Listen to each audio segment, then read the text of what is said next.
നാമത്തിന് മഹത്വം ഉണ്ടായിരിക്കട്ടെ. മാതാവിന് നന്ദി. 2022 ഒക്ടോബർ 22 ഞാൻ ആദ്യമായിട്ട് ഇവിടെ വന്ന് ഉടമ്പടി എടുക്കുന്നത്. അതിൻ്റെ കാരണം എന്നാന്ന് വെച്ചാൽ എൻ്റെ കൊച്ച് 2 വയസ്സായിട്ടും സംസാരിക്കുന്നുണ്ടായിരുന്നില്ല, നടക്കുന്നുണ്ടായിരുന്നില്ല. ഇവിടെ വന്ന് ഉടമ്പടി എടുത്ത് പ്രാർത്ഥിച്ചതിൻ്റെ ഫലമായി എൻ്റെ കൊച്ചിന് ഞാൻ ഉടമ്പടി എടുത്ത് വീട്ടിൽ ചെന്നിട്ട് എല്ലാ ദിവസവും തേന് കൊടുക്കുമായിരുന്നു. കാലയിൽ തൈലം തൊട്ട് പ്രാർത്ഥിക്കുമായിരുന്നു. തൈലം തൊട്ട് പ്രാർത്ഥിച്ചതിൻ്റെ ഫലമായി എല്ലാ ദിവസവും ഒരു 1-2 ആഴ്ച ഞാൻ എല്ലാ ദിവസവും തന്നെ തുടർച്ചയായിട്ട് തൈലം തൊട്ട് കാലയിൽ തൊട്ട് പ്രാർത്ഥിക്കുകയും തേന് 3 നേരം വെച്ച് കൊടുക്കുകയും ചെയ്തു. അതിൻ്റെ ഫലമായി എൻ്റെ കൊച്ചിന് സംസാരശേഷിയും കിട്ടി. അമ്മ എന്ന് പോലും കൊച്ച് പറയുന്നുണ്ടായിരുന്നില്ല. തേൻ കൊടുത്തതിൻ്റെ ഫലമായി മാതാവ് എൻ്റെ കൊച്ചിന് സംസാരശേഷി തന്നു. മാതാവിന് കോടാനുകോടി നന്ദി. ഇത് പറയാൻ താമസിച്ചതിൽ ഞാൻ ക്ഷമ ചോദിക്കുന്നു മാതാവിനോട്. അതിനുശേഷം കൊച്ചിന് 3.5 വയസ്സ് കഴിഞ്ഞപ്പോൾ കൊച്ചിന് വലിയൊരു അപകടം ഉണ്ടായി. ഒരു ജീപ്പ് കൊച്ചിൻ്റെ ദേഹത്ത്, അടുത്ത വീട്ടിൽ കളിക്കാൻ പോയതാണ്, ഒരു ജീപ്പ് കൊച്ചിൻ്റെ ദേഹത്തൂടെ കയറി ഇറങ്ങിപ്പോയി. മാതാവ് അവിടെ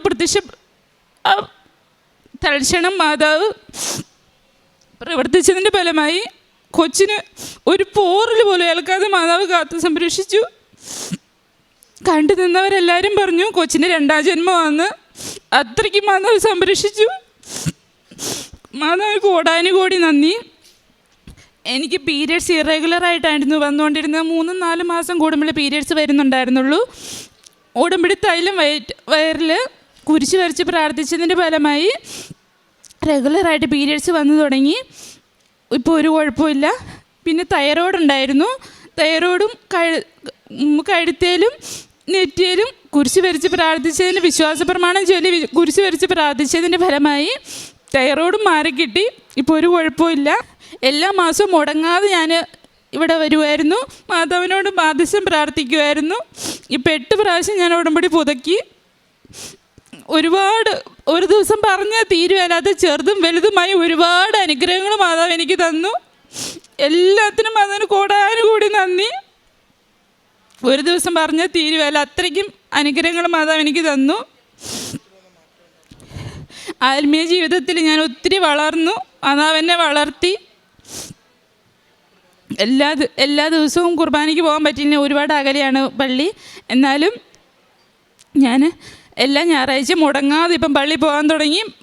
വിശുദ്ധ കുർബാനയിലും ഭക്തിയോടുകൂടി പങ്കെടുക്കുവാനും ഈശോയോട് പ്രാർത്ഥിക്കുവാനും മാതാവിനെ കൂടുതൽ അടുത്ത് പ്രാർത്ഥിച്ചു. മാതാവിനോടിപ്പം നമ്മൾ സ്വന്തം ഫ്രണ്ട്സിനോട് സംസാരിക്കുന്ന പോലെ തന്നെ മാതാവിനോട് സംസാരിക്കാൻ എനിക്ക് പറ്റുന്നുണ്ട്. ഈ നിമിഷം പോലും ഈ ആൾത്താരെ കയറി നിൽക്കുമ്പോൾ പോലും മാതാവിൻ്റെ കൂടെ ഉള്ളതുപോലെ എനിക്ക് തോന്നുന്നുണ്ട്. സ്വഭാവത്തിൽ ഇപ്പം അരമണിക്കൂറിലല്ല, എത്ര മണിക്കൂർ വേണേലും ബൈബിൾ വായിക്കാൻ എന്നെക്കൊണ്ട് പറ്റുന്നുണ്ട്. ഒരു കുഴപ്പമില്ല. പ്രേക്ഷിത വേല, ഇവിടുന്ന് പത്രം കിട്ടുന്ന എല്ലാ പത്രവും ഞാൻ ബസ് സ്റ്റാൻഡുകളിൽ, റെയിൽവേ സ്റ്റേഷനിൽ, ഓട്ടോ സ്റ്റാൻഡിൽ, ഹോസ്പിറ്റലിൽ, അങ്ങനെ എന്നെ പറ്റുന്ന സ്ഥലത്ത് എല്ലാം കൊണ്ടു കൊടുക്കും. എല്ലാ മാതാവിനോട് പറയും. എനിക്ക് കിട്ടിയ എല്ലാ അനുഗ്രഹങ്ങളും അവരോട് പറഞ്ഞിട്ടാണ് ഞാൻ പത്രം വിതരണം ചെയ്യുന്നത്. പിന്നെ എല്ലാ ചൊവ്വാഴ്ചയും ഞാൻ ഉപവാസം മുടങ്ങാതെ എടുക്കുന്നുണ്ട്. എല്ലാ ചൊവ്വാഴ്ച അച്ഛൻ്റെ ധ്യാനം മുടങ്ങാതെ കൂടും. ഡെയിലി ബ്രെഡും കൂടും. ഒന്നിനും മുടക്കം വന്നിട്ടില്ല. മാതാവ് തന്ന എല്ലാ അനുഗ്രഹങ്ങൾക്കും നന്ദി. ലൂക്ക 1-49 തിരുവചനം. ശക്തനായവൻ എനിക്ക് വലിയ കാര്യങ്ങൾ ചെയ്തിരിക്കുന്നു, അവിടുത്തെ നാമം പരിശുദ്ധമാണ്. നിധുമോൾ ജോസഫ് എന്ന ഈ മകൾ പരിശുദ്ധ അമ്മ മാതാവിൻ്റെ ഈ തിരുനടയിൽ എത്ര കണ്ട് തകർന്നാണ് എത്തിയതെന്ന് മകളുടെ വാക്കുകളിൽ നിന്ന് നമ്മൾ കേട്ടു. അമ്മ മാതാവിൽ ശരണപ്പെട്ട് പ്രാർത്ഥിക്കുകയും ജീവിതം അമ്മയ്ക്ക് സമർപ്പിക്കുകയും ചെയ്യുമ്പോൾ നാം ഉപയോഗിക്കുന്ന നേർച്ച വസ്തുക്കൾ ഓരോന്നും നമുക്കത് വലിയ ശക്തിയുടെ, അഭിഷേകത്തിൻ്റെ, സൗഖ്യത്തിൻ്റെ അടയാളങ്ങളായി മാറ്റിക്കൊണ്ടിരിക്കും. നമുക്കറിയാം, നമ്മുടെ ജോസഫ് അച്ഛൻ്റെ ഈ 39 വർഷത്തെ പൗരോഹിത്യ ശുശ്രൂഷയിൽ അച്ഛൻ അമ്മ മാതാവിനോടും ഈശോയോടുമുള്ള നിരന്തരമായ ആഴമേറിയ ആത്മീയ ബന്ധത്തിൻ്റെ ബലത്തിൽ തനിക്ക് ലഭിച്ച പ്രാർത്ഥനാപരത്തിൻ്റെ ബലത്തിൽ, അഭിഷേകത്തിൻ്റെയും സന്ദേശങ്ങളുടെയും ബലത്തിൽ, ഈശോയുടെ വിശുദ്ധ കുരിശിൻ്റെ സംരക്ഷണയിൽ, അമ്മ മാതാവിൻ്റെ പ്രത്യക്ഷീകരണത്തിൻ്റെ കൃപയിൽ ആശ്രയിച്ചുകൊണ്ടാണ് നമുക്ക് കൈമാറുന്ന ഓരോ നേർച്ച വസ്തുവും ആശീർവദിക്കുന്നത്. അത് ഓരോ ദിനവും ദിവ്യബലി അർപ്പണം അൾത്താരയിൽ കഴിയുമ്പോൾ ഈ നേർച്ച വസ്തുക്കളുടെ മുറിയിലേക്ക് ചെന്ന് അച്ഛൻ ആ നേർച്ച വസ്തുക്കൾ ഓരോന്നിനെയും അവിടെ അമ്മ മാതാവിൻ്റെ ചിത്രങ്ങളാവട്ടെ, ജപമാലകളാവട്ടെ, ഉടമ്പടി കാശുരൂപങ്ങളാവട്ടെ, മറ്റ് ചെറിയ കാശുരൂപങ്ങളാവട്ടെ, ഉടമ്പടി തേനാവട്ടെ, ഉടമ്പടി തൈലമാവട്ടെ, ഉടമ്പടി ഉപ്പാവട്ടെ, ഓരോന്നും മക്കളിവിടെ എഴുതി സമർപ്പിച്ചിരിക്കുന്ന ഓരോ ദിവസവും നിങ്ങൾ എഴുതി സമർപ്പിക്കുന്ന നിയോഗങ്ങൾ പോലും അച്ഛൻ അവിടെ പോയി ആ പ്രാർത്ഥനാമുറിയിൽ പോയി ആശീർവദിച്ച് പ്രാർത്ഥിക്കും.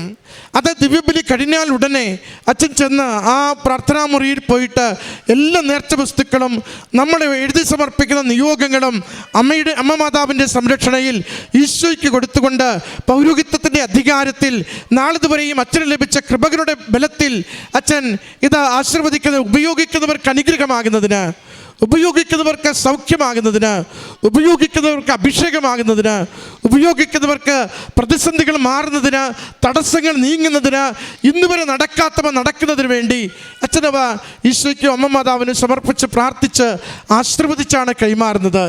സ്വീകരിക്കുന്ന നമ്മളാണ് അതെങ്ങനെ ഉപയോഗിക്കുമെന്ന് തീരുമാനിക്കുന്നത്. വിശ്വാസത്തോടെ ഇതെനിക്ക് സൗഖ്യത്തിന്, അഭിഷേകത്തിന്, ശക്തിക്ക്, എൻ്റെ കെട്ടുപാടുകൾ മാറുന്നതിന്, തടസ്സങ്ങൾ മാറുന്നതിന്, എൻ്റെ പരീക്ഷ വിജയിക്കുന്നതിന്, ഇതെനിക്ക് അനുഗ്രഹത്തിൻ്റെ അടയാളമാകുമെന്ന ബോധ്യത്തോടു കൂടി ഞാനത് ഉപയോഗിക്കുന്നുവെങ്കിൽ, അതാണ് അച്ഛൻ എപ്പോഴും പറയുക, നേർച്ച വസ്തുക്കളുടെ ഉപയോഗമല്ല, നേർച്ച വസ്തുക്കളുടെ പ്രയോഗമാണെന്ന്. കാരണം അത് ബോധ്യത്തോടുകൂടി ദൈവനാമത്തെ മഹത്വപ്പെടുത്തി ദൈവശക്തിയിൽ ആശ്രയിച്ചുകൊണ്ട് ഞാൻ സ്വീകരിക്കുന്ന പ്രവൃത്തിയാണ്.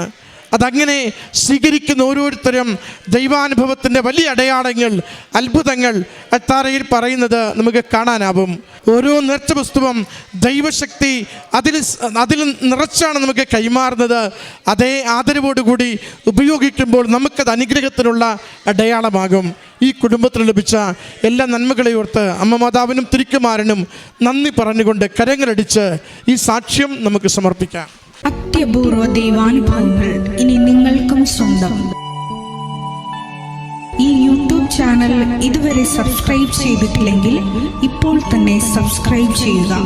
ഈ വീഡിയോ ഇപ്പോൾ തന്നെ നിങ്ങളുടെ സുഹൃത്തുക്കൾക്ക് ഷെയർ ചെയ്തുകൊണ്ട് കർത്താവിൻ്റെ പ്രേക്ഷിതരാകുക.